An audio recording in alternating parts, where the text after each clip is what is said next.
Мечеть Сарабус-Джамиса – одна из двух мечетей поселка Сарабус. Совсем скоро эти стены заполнятся мусульманами, собравшимися на праздничную молитву.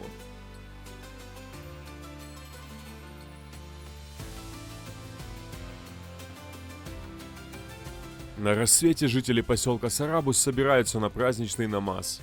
Сегодня отмечается Курбан-Байрам, один из двух мусульманских праздников. Как всегда бывает в праздничные дни, мечеть не вмещает всех пришедших, и многие из них совершают молитву под открытым небом.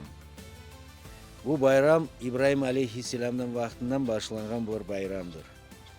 Kurban bayram çok sevabı var. Bu bayrama çok sıkılınız, çok koşulunuz. Bizim imanımızı, bizim dinimizi kotarmak gerek vatanımızda. Allah bayramları hayırlı etsin cümlemizi. Amin. Bayramlar hayırlı olsun. Görgenlerge Allah rahmetin, halkınlara sağlık temelli versin. Halkımızda tinçlik olsun, yarar etsin olsun. Имам мечети Сервер Эфенди на хутбе рассказал о важности проведения праздничного намаза, сути праздника жертвоприношения и окончания хаджа. Курбан-Байрам – это один из важных и главных праздников у нас. В этот день хочу пожелать всем, чтобы наши молитвы и планы все сбывались. Поздравляю всех с праздником Курбан-Байрам. Saygılı cemaatim, bugün Kurban Hayit bayramımız. Cümlеңizге bayramlar hayırlı olsun. Sağ selamet yaşanız. Vatanımızda dülber günlerde yaşamağa Allah sizlerge nasip eylesin. Hepsingizге sağlık, uzak ömürler, rızıklarınıza bereket Allah nasip eylesin.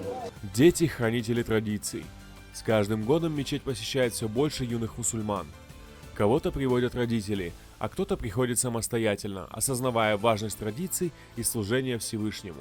Я пришел сюда, потому что мне нравится поклоняться Аллаху. Я думаю, что сегодня большой праздник, и с такого малого возраста я уже должен сюда ходить. На Курбан-Байрам мы приходим с семьей и здесь читаем намаз, чтобы нам было приятно. И это, во-первых, еще традиция. Праздничный намаз – время единения и братства верующих.